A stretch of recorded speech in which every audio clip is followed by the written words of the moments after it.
The idol of the morning's puzzle had been a deceptive overture for that afternoon. Over a lunch of black bean soup and ham sandwiches, moods began to shift.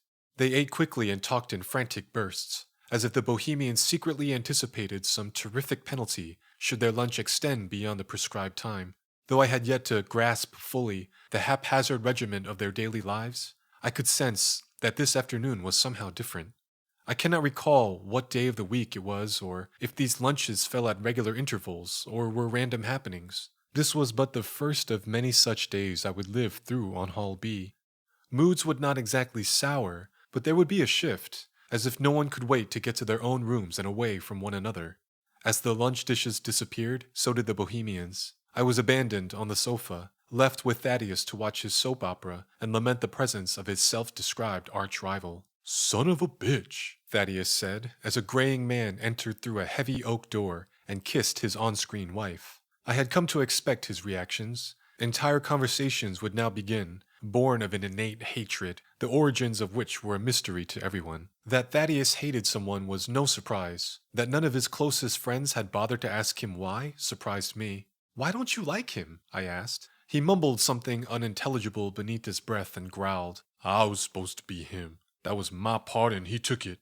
"Why?" "Probably because I took his girlfriend." Though I sensed there was more to the tale of the soap opera, I didn't get a chance to ask. Donald stuck his head out of his bedroom.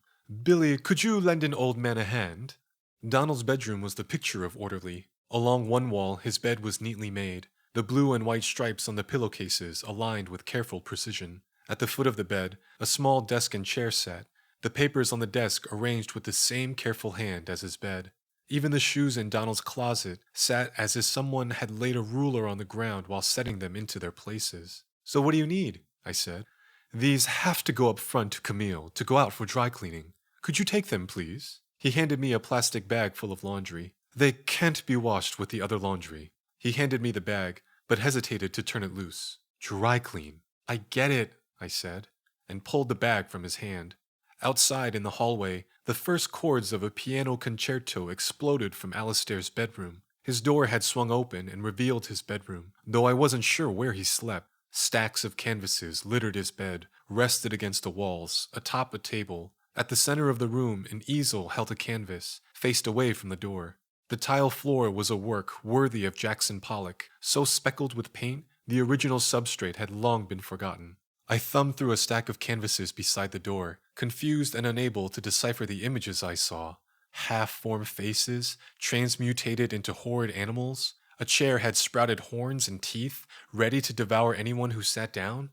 Sunlight streaming through the bedroom window illuminated the painting on the easel, but I couldn't make out any discernible images. The bathroom door opened and Alistair stepped into the room. His hands and shirt were covered in paints, and he was swirling a brush around in a jar of fluid. When he saw me at the door, he froze. "What the hell are you doing in here?"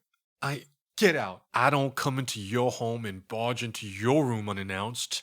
Out!" He chased me from the room and into the hall. I ran as quickly as I could through the double doors. As I turned and sprinted toward Camille's desk, the sounds of his bellows faded into the walls. When I mustered the courage to return to Hall B a half-hour later, Thaddeus and Donald were on the sofa waiting for me.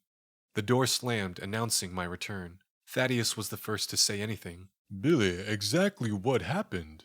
I told him about finding Alistair's door open and the canvases against the wall, how he had exploded when he saw me in his room. Both Donald and Thaddeus waited patiently for me to finish. When at last I did, they both sighed. "I wouldn't worry about it," Donald said. "He'll be fine tomorrow. He just gets like that sometimes." Thaddeus scooted to one side of the sofa. "Why don't you watch some TV with us?" I shook my head. "No, I think I'll go outside." I stopped at the patio door. "Why does he paint those pictures? I thought he painted portraits." "He did, but he always wanted to paint for museums instead," Thaddeus said. "It didn't work out." "Why?" Thaddeus tapped his chest with a sigh. "Heart problems. He had to have surgery and never quite got back to painting. But he kept trying until his second heart attack." Donald continued the story. "That one wasn't his fault. He did everything he was supposed to, ate right, took his medications, even exercised. But things got really bad for him. Until that morning, I looked at painting as something my grandmother did to relax. That it might be stressful for